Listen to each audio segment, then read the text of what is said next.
오늘 거룩한 주님의 날 이렇게 믿음으로 주님 앞에 나와 예비하고 하나님의 귀한 음성 듣는 여러분들에게 하나님의 크신 은혜와 축복이 임하길 간절히 축원합니다. 우리 믿음의 성도들이 신앙생활 하는데 가장 중요한 것이 있다면 그것이 어떤 것이 있을까요? 많은 것들이 있겠죠. 이렇게 저마다 이것이 중요하고 저것이 중요하고 더 중요하게 여기는 이런 것들이 많이 있겠죠. 그런데 어떤 주석학자는 얘기를 합니다. 우리가 믿음 생활하는데 가장 중요한 것, 그것은 결단이다. 그렇게 얘기를 합니다.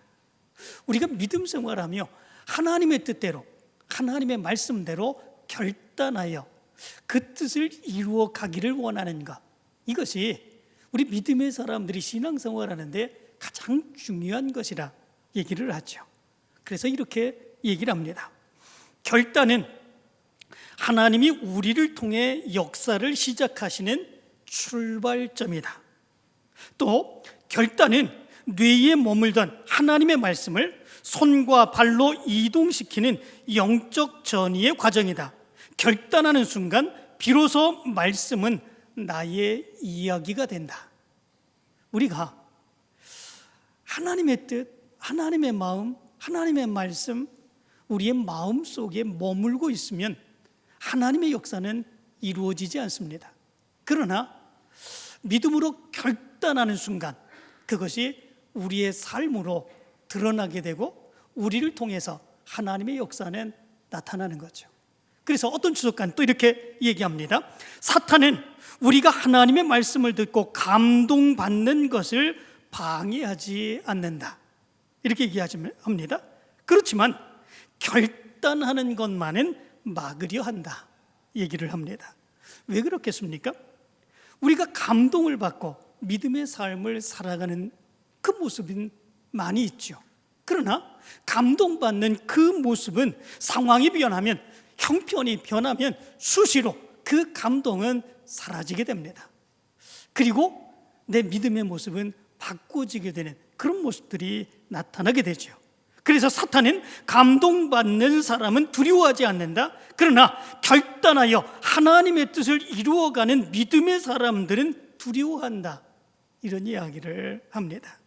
믿음으로 결단한 사람은 아무리 상황과 형편이 바뀐다고 할지라도 이미 다른 선택지, 다른 것들을 행하는 것들을 잘라버렸기 때문에 더 이상 어떤 유혹에도 흔들리지 않는 그 모습이 있다는 거죠. 그래서 사탄이 가장 두려워하는 사람들은 믿음으로 결단하여 그 뜻을 이루어 가기를 원하는 사람이라 그렇게 이야기를 합니다. 여러분들은 어떠셨습니까? 믿음의 삶을 살아가시면서 여러분들은 어떤 결단을 하셨습니까? 말씀으로 살아가기를 결단, 기도하기를 결단, 그리고 예비하기를 결단, 그리고 이루게 하릴 수 없이 하나님의 뜻을 이루며 살아가기로 결단하시는 그 결단의 모습이 있으셨습니까? 그 결단이 있으셨다면 사탄이 여러분들을 가장 두려워하는 그런 존재로 여길 것을 분명히 믿습니다. 오늘 성경 말씀 가운데 보면 예수님께서도 예수님을 따르는 데에 가장 중요한 것이 무엇인지 말씀해 주고 있습니다. 예수님을 따르는 데에 가장 중요한 것, 그것이 무엇이겠습니까? 세상 사람들의 생각으로 보면 지혜가 중요하겠죠, 지식이 중요하겠죠, 배경이 중요하겠죠, 물질이 중요하겠죠. 이루 헤아릴 수 없이 보는 것들이 많이 있겠죠.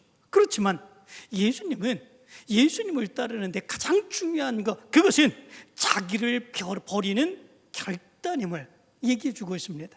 특별히 예수님을 따르려고 하는 제자들을 맨 처음으로 택하실 때에 그럴 때도 그들의 무엇을 보고 예수님의 제자를 삼았는지를 말씀해 주고 있습니다. 누가복음 5장의 말씀 가운데 보면 이런 말씀이 기록되어 있죠. 그날 밤에 이 시몬과 그리고 그와 함께한 사람들 밤새도록 그물을 쳐서 고기를 잡았지만 한 마리도 잡지 못했죠. 그리고 그 새벽 그물을 씻고 있습니다. 그때에 예수님이 새벽부터 많은 사람들이 말씀 듣기 위해서 몰려들었기에 시몬의 배에 올라타시고 그리고 그를 향해서 몰려온 사람들을 향하여 말씀을 전합니다. 말씀을 마치시고 예수님께서 말씀하시죠. 깊은 데로 가서 그물을 내려 고기를 잡으라 말씀을 합니다. 시몬이 대답합니다. 선생님, 우리들이 밤이 새도록 수고하였으되 잡은 것이 없지만은 말씀에 의지하여 내가 그물을 내리리이다. 그리고 그물을 내렸을 때 그물이 찢어질 정도로 많은 고기를 잡게 되지요. 그리고 예수님 앞에 무릎 꿇었을 때 예수님이 말씀합니다. 무서워하지 말라. 이제 후로는 네가 사람을 취하리라. 그러자 그들이 배를 육지에 대고 모든 것을 버려두고 예수를 따랐다 말씀하고 있습니다. 모든 것을 버려두고 예수를 따랐습니다. 그렇게 해서 처음에 예수님의 제자가 생기게 되죠. 그리고 그 이후로 다른 예수님의 제자들도 마찬가지의 모습이었습니다. 예수 그리스도를 따를 때 그들의 모든 것을 버리고 예수님을 따랐습니다. 심지어 그의 부모까지 버리며 예수를 따랐습니다. 예수님이 제자 되는 첫 번째 조건으로 보신 것, 그것이 있다면 그게 무엇이겠습니까? 자기를 버리는 결단입니다. 자기를 버리는 결단, 그리고 예수 그리스도를 따를 때 바로 그들을 예수님의 제자로 삼으시는 그 모습이 있으셨죠. 오늘 말씀 가운데도 보면 예수님은 바로 그것을 말씀해 주고 있습니다. 누구든지 나를 따라오려거든 자기를 부인하고 자기 십자가를 지고 나를 따를 것이니라. 누구든지 제 목숨을 구원하고자 하면 잃을 것이요 누구든지 나를 위하여 제 목숨을 잃으면 찾으리라 말씀해 주고 있죠. 여기에서 예수님께서는 제자들에게 예수님을 따를 때에 있게 될 두 가지의 결단을 말씀해 주고 있습니다. 첫 번째 결단은 무엇입니까? 자기를 부인하는 것입니다. 두 번째의 결단은 무엇입니까? 자기 십자가를 지는 것입니다.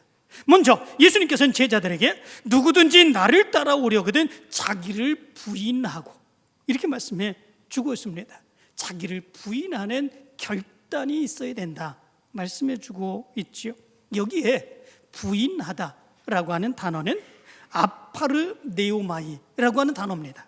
이것은 단순하게 조금 절제하는 그런 모습들을 의미해 주고 있는 것은 아닙니다. 여기에서 이 아파르네오마이 부인하다라고 하는 단어는 완전히 관계를 끊다, 모른다고 딱 잡아떼다 라고 하는 의미를 가지고 있습니다. 다시 말하면 자기 부인이라고 하는 것이 무엇입니까? 나 자신, 나 스스로를 향해서 나는 너를 모른다 선언하는 것입니다. 이제 너는 내 인생의 주인이 아니다 선언하고 결단하는 것을 의미해 주고 있습니다. 자기 스스로를 향해서 이제 나는 너를 모른다는 거죠. 네가 너를 주관하는 자가 아니다 라고 하는 거 아니겠습니까? 인생의 주인이 나인 줄 알았는데 그런데 내가 아니다, 나는 너를 모른다 라고 하는 것을 여기에서 자기 부인이라 얘기해 주고 있는 것을 보게 되죠. 사도 바울은 빌립보서 3장 8절과 9절에서 이렇게 말합니다. 내가 그를 위하여 모든 것을 잃어버리고 배설물로 여김은 그리스도를 얻고 그 안에서 발견되려 함이니 이렇게 말씀해 주고 있습니다. 여기에서 예수 그리스도를 온전하게 얻고 따르기 위해서 그가 행한 두 가지의 믿음의 결단을 말씀해 주고 있지요. 하나는 잃어버리고 또 하나는 배설물로 여겼다라고 하는 것입니다. 잃어버리고 라고 하는 단어는 재미오라고 하는 단어인데 해를 입다, 손해를 보다, 손실을 당하다 라고 하는 의미를 가지고 있습니다. 예수 그리스도를 얻기 위해서 내가 무엇을 해야 될까? 그것은 예수 그리스도를 위하여 내가 손해볼지라도 내 모든 것 완전히 강제로 철거시켜서 완전히 없애버려야 되겠다 이렇게 생각했다라고 하는 것입니다. 뿐만 아니라 배설물로 여겼다. 그의 자신, 그의 지식, 그의 명예 그 모든 것들을 쓸모없는 것으로 버렸다라고 하는 거죠.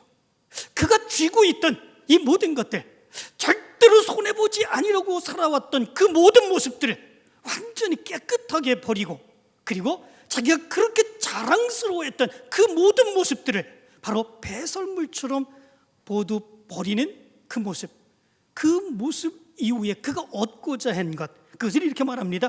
그리스도를 얻고 그 안에서 발견되려 함이니, 이렇게 말씀해 주고 있습니다. 다시 말하면 그리스도라고 하는 최고의 보화를 그때서야 취득할 수 있고, 그리고 그리스도의 의로 덮여진 채로 하나님으로부터 내가 발견될 수 있겠다. 바로 이런 열망이 바로 사도 바울의 모습 가운데 있게 되었다라고 하는 거죠. 예수 그리스도라고 하는 최고의 보화, 내가 그 분을 얻기 위해요. 그리고 그분으로 살아가기 위해서 예수 그리스도를 덧입고 믿음으로 살아가게 될 때에 하나님이 나를 보시고 발견하시는 바로 그 모습이 있기를 간절히 열망하는 그 모습이 사도 바울의 모습 가운데에 자기의 결단으로 나타나게 된 거지요. 그 결단의 모습은 잃어버리고 배설물처럼 자기를 버리는 그런 모습이었습니다. 19세기 위대한 전도자 조지 뮬러는 이런 이야기를 했습니다. 어떤 사람이 당신의 사역의 비밀이 무엇입니까? 그렇게 물었을 때 그는 잠시 침묵하더니 이렇게 대답을 했다고 그러죠. 어느 날 조지 뮬러는 죽었습니다. 그의 평판에 대해서도, 그의 감정에 대해서도, 그의 계획과 의지에 대해서도 말입니다. 그는 세상을 향해서도 죽었고 친구들의 칭찬이나 비난에 대해서도 죽었습니다. 오직 하나님께만 인정받으려는 열망 외에 모든 것이 죽었습니다. 이렇게 이야기를 했다고 그럽니다. 이것이 자기 부인입니다. 지금까지 이루어 놓았던 모든 것, 자기가 생각할 때 자랑할 만한 것이라고 생각했던 그 모든 것, 지금까지 자기가 내세웠던 그 모든 것 하나도 자기 것이 아니라고 하고, 자기의 주관이 아니라고 얘기하고, 그런 것들은 아무것도 아니라고 얘기하고, 하나도 기억하지 아니하고 오직 주님만 바라보며 믿음으로 살아가는 삶, 그 모습이 자기 부인이죠. 자기를 부인하지 않으면 예수님이 내 안에서 역사하실 수 없습니다. 자기를 부인하지 아니하면 내 안에 거하시는 성령께서 내 안에서 역사하실 수 없습니다. 자기의 마음과 자기가 생각하는 대로, 자기가 원하는 대로 행하게 되면 나를 통해서 하나님의 역사는 드러나지 않습니다. 오직 자기만 드러나게 되는 그런 모습들이 있게 되지요. 겉으로는 믿음의 삶을 살아간다고 하지만 내 생각, 내 명예, 내 주장, 내가 살아왔던 그 모든 것대로 살아가게 되는 그런 모습들이 있으면 하나님이 역사하실 수 있는 자리는 없습니다. 예수님께서 역사하실 수 있는 자리는 없습니다. 하나님의 뜻이 이루어질 수 있는 자리는 없습니다. 오직 내가 하고자 하는 그 모습만 거기에 나타날 뿐입니다. 그래서 예수님께서는 예수님을 따르는 데 있어서 가장 중요한 것, 그 모습이 자기를 부인하는 결단이다. 자기를 부인하는 그 결단이 있을 때 비로소 예수 그리스도가 역사하고, 비로소 성령께서 역사하고, 나를 주장하고, 나를 통해서 하나님이 행하시고자 하시는 하나님의 놀라운 역사가 나타날 수 있기 때문에 그렇습니다. 두 번째로 예수님께서 말씀을 합니다. 자기 십자가를 지고 나를 따를 것이니라. 자기 십자가를 지는 결단의 모습이 예수님을 따르려고 하는 사람들에게 있어야 된다 말씀해 주고 있습니다. 예수님께서는 다른 사람들이 져야 할 십자가를 네가 대신 져야 된다, 이렇게 이야기하지 않습니다. 각자에게 주어진 자기 십자가, 자기가 쳐야 될 자기 십자가를 지고 예수님을 따라야 된다 말씀해 주고 있는 것을 보게 됩니다. 옥스퍼드 주석에 보면 이것을 자기 십자가를 지는 것에 대해서 이렇게 이야기를 합니다. 십자가를 지는 것은 단순한 고난의 감내가 아니라 그리스도를 위해서 당하는 수치와 희생을 기꺼이 받아들이겠다고 하는 자발적인 의지의 표현이다, 이렇게 얘기를 합니다. 예수 그리스도를 위하여 당하는 수치와 희생을 기꺼이 기꺼이 받아들이겠다고 하는 의지의 표현, 결단이다 라고 하는 거죠. 이 믿음의 모습이 우리의 모습 가운데 있어야 된다라고 하는 거죠. 로마 시대 때 십자가를 진다고 하는 것은 모든 사람들에게 자기는 나라에 반역한 사람이라고 공개적으로 표시하는 그런 모습이었다고 그러죠. 그 당시에 십자가를 지는 것은 나라에 반역한 사람들에게나 행하는 그런 처형의 방법이었기 때문에 그렇습니다. 자기 십자가를 진다는 것은 그러므로 인하여 나는 예수 그리스도의 사람이라고 하는 것을 공개적으로 드러내는 것입니다. 나는 예수 그리스도를 위한 사람이다. 나는 어떤 상황과 형편 가운데서도 예수 그리스도를 위하여 죽기로 작정한 사람이다. 자기를 드러내는 그 모습이 자기 십자가를 지는 그런 모습들이다 라고 하는 것입니다. 우리는 흔히 우리의 삶의 고통을 십자가라고 이야기할 때가 많이 있습니다. 몸이 아픕니다. 자식들이 부모의 원하는 대로 행하지 않아서 가슴이 아프고 그렇게 마음으로 상심하는 그런 모습들이 있습니다. 경제적으로 어렵고 힘듭니다. 내가 계획한 대로 제대로 뛰어가지 않습니다. 이런 것들을 때로는 내 십자가지, 내가 져야 될 나의 십자가지 이렇게 생각하는 때가 너무나도 많이 있습니다. 그러나 성경이 이야기하는 자기 십자가는 무엇입니까? 그런 것이 아닙니다. 예수 때문에 고난받는 것, 그것을 자기 십자가라 얘기하지 않습니까? 내가 예수 그리스도를 믿지 않았다면 겪지 않았었을 손해, 내가 예수 그리스도의 복음을 증거하지 않았다면 다른 사람들에게 받지 않아도 될 조롱, 비난, 고통의 모습들, 핍박의 모습들, 내가 말씀대로 살지 않았다면 겪지 않아도 될 그런 불편함과 괴로움의 모습들, 이런 것들이 자기 십자가죠. 그래서 어떤 분은 이야기를 합니다. 십자가에는 두 가지의 십자가가 있다, 그렇게 얘기를 합니다. 하나의 십자가는 착각의 십자가고 또 하나의 십자가는 복음의 십자가다, 그렇게 얘기를 합니다. 착각의 십자가, 그것은 무엇이겠습니까? 고난은 받기는 고난은 받습니다. 괴로움을 당하긴 괴로움을 당합니다. 그런데 그렇게 고난을 당하고 괴로움을 당하는 그 모습들이 자기의 욕심, 자기의 욕망, 자기의 실수, 이런 것들로 인하여 당하게 되는 이런 고난들, 이것을 착각의 십자가라 그렇게 얘기를 했습니다. 마치 그것이 예수를 위하여, 말씀을 위하여, 복음을 위하여 살다가 당하는 고난과 고통처럼, 그것도 십자가인 것처럼 착각한다는 거죠. 그러나 복음의 십자가는 무엇이겠습니까? 신앙을 버리면 겪지 않아도 될 불이익, 고난이지만 순전히 예수 그리스도를 믿기 때문에 예수 그리스도께 영광을 돌리기 위하여 내가 믿음으로 행한 것이기 때문에 그것을 행하다가 당하는 어려움과 괴로움과 고통, 이것이 바로 복음의 십자가다, 이렇게 얘기를 합니다. 우리가 져야 될 자기 십자가, 그것은 무엇입니까? 착각의 십자가가 아닙니다. 많은 분들이 착각의 십자가를 지면서 자기가 예수 그리스도를 위해서 살아간다고 생각하는 경우들이 많이 있습니다. 예수 그리스도를 위하여 살지 않아도 될 그런 일들을 행하고 살아가는 모습 가운데 내가 고통을 당하고 힘든 일을 당하고 괴로움을 당하는 그런 모습들, 그럼에도 불구하고 당당하게 믿음으로 기쁨으로 살아가는 바로 그 모습이 우리에게 자기의 십자가다라고 하는 것입니다. 그러면 그 십자가를 지게 될 때 우리의 모습에서 어떤 모습들이 나타나겠습니까? 세상을 살아가는 삶 가운데서 불편함의 모습이 나타납니다. 그러나 기꺼이 그 삶을 살아가게 되죠. 우리의 삶은 그래서 변화된 모습이 나타나게 됩니다. 자기 십자가를 지게 되면 이전에는 아무런 문제도 되지 않았던 그런 것들이 심각한 문제로 다가오게 됩니다. 이전에는 아무런 꺼리낌 없이 행했던 그런 모습들이 십자가를 지고 예수 그리스도를 위하여 살아가게 될 때 결코 마음 편하게 그런 일들을 행하지 못하게 됩니다.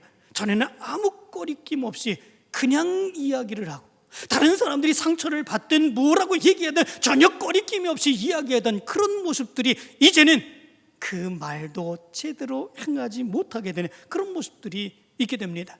그 이전에 무감각하게 그냥 살아왔던, 그냥 지나쳤던 그런 삶들이, 내가 하나님을 믿고 예수 그리스도를 믿는 사람인데 내가 가만히 있어야 될까? 내가 저 일에 같이 동참해야 되지 않을까? 하나님이 나를 통해서 어떤 일을 이루기를 원할까? 불편합니다. 그 일을 행하지 않으면 괴로운 모습들이 있습니다. 바로 이런 모습들이 자기 십자가를 질 때 나타나는 그런 모습이죠. 그래서 어떤 사람은 이렇게 이야기를 하기도 합니다. 예수 그리스도를 믿기 이전에는 나는 참으로 마음 편하게 살아갈 수 있었는데 예수 그리스도를 믿고 난 이후에 나는 내 마음이 전혀 불편해서 살아갈 수가 없다. 이렇게 얘기하는 사람도 있다는 거지요. 예수 그리스도를 믿고 난 이후에 그의 마음속에 불편한 모습들이 너무나도 많습니다. 이제 다른 때에 이전에는 보이지 않던 것들이 보이게 되죠. 이거 해야 되나? 말아야 되나? 이렇게 하면 안 되는데 또 그렇게 하면 하나님이 나를 어떻게 보실까? 그 모습으로 인하여 자기의 마음속에 이루 헤아릴 수 없는 많은 불편함의 모습이 있죠. 그런데 믿음의 사람들은 그것을 괴로워하지 않습니다. 그것을 두려워하지 않습니다. 오히려 기꺼이 자기가 손해보는 일이 있다고 할지라도, 기꺼이 자기가 어려움을 당하는 일이 있다고 할지라도 바로 그 일을 그가 감당하며 그 불편함을 감수하며 살아가는 그 삶의 모습이 나타나죠. 그래서 그의 모습 가운데서 나타나는 세상의 사람들의 반응이 있습니다. 그것이 무엇입니까? 저 사람이 교회 다니더니 달라졌어 라고 하는 거 아니겠습니까? 그 이전에는 말도 함부로 했습니다. 그 이전에는 잘못된 일이라고 할지라도 그가 함부로 행하는 그런 모습들이 없었습니다. 죄악된 마음 가지지 아니고 그냥 행하는 그런 모습들이 있었습니다. 다른 사람들을 사랑하는 그 마음도 없었습니다. 그 중심으로 살아가는 그런 모습들이 있었습니다. 그런데 예수 그리스도를 믿더니, 교회를 다니더니 그가 달라졌습니다. 그의 말이 달라지고 그의 행동이 달라지고 그가 하는 일이 달라졌습니다. 삶의 변화로 나타나는 것이죠. 불편함은 그냥 불편함이 아니라 오히려 하나님을 위하여, 예수 그리스도를 위하여 살고 있다는 그 기쁨의 모습이 그의 모습 가운데 넘쳐나게 되는 거죠. 그것이 자기 십자가를 진 사람들에게 나타나는 변화의 모습입니다. 두 번째로 나타나는 그 모습이 있죠. 자기 십자가를 지게 되면 포기하는 삶의 모습이 나타납니다. 어떤 이는 재물을 포기하기도 합니다. 어떤 이들은 자기의 지위, 자기의 명예를 포기합니다. 어떤 이들은 지금까지 가지고 있었던 자기의 욕망을 포기합니다. 심지어 자기 육체의 생명까지도 아낌없이 예수 그리스도를 위하여 내어드리는 그런 믿음의 삶을 살아가게 됩니다. 그래서 마태복음 13장 44절은 이렇게 말합니다. 천국은 마치 밭에 감추인 보화와 같으니 사람이 이를 발견한 후 숨겨두고 기뻐하며 돌아가서 자기의 소유를 다 팔아 그 밭을 사느니라. 이렇게 말합니다. 손해입니까? 손해가 아닙니다. 괴로움입니까? 괴로움이 아닙니다. 더 큰 보화가 바로 거기에 있음을 믿기에 자기의 모든 것을 팔아서 그것을 산다고 할지라도 오히려 더 큰 기쁨을 누리게 되는 바로 그 모습이 거기에 있는 것이지요. 믿음의 사람들의 포기가 바로 여기 있는 것을 보게 됩니다. 손해가 아닙니다.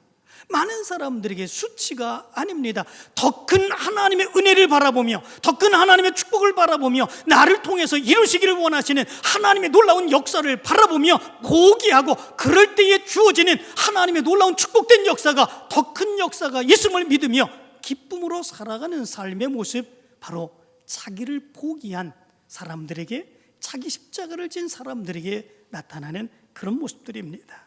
여러분들에게 이 모습이 나타나게 되길 간절히 축원합니다. 그러면 자기를 포기하고 그리고 자기 부인하며 자기 십자가를 진 그런 사람들이 얻게 되는 결과는 어떤 것이겠습니까? 오늘 성경 25절엔 예수님은 이렇게 말씀을 합니다. 누구든지 제 목숨을 구원하고자 하면 잃을 것이요 누구든지 나를 위하여 제 목숨을 잃으면 찾으리라. 이렇게 말합니다.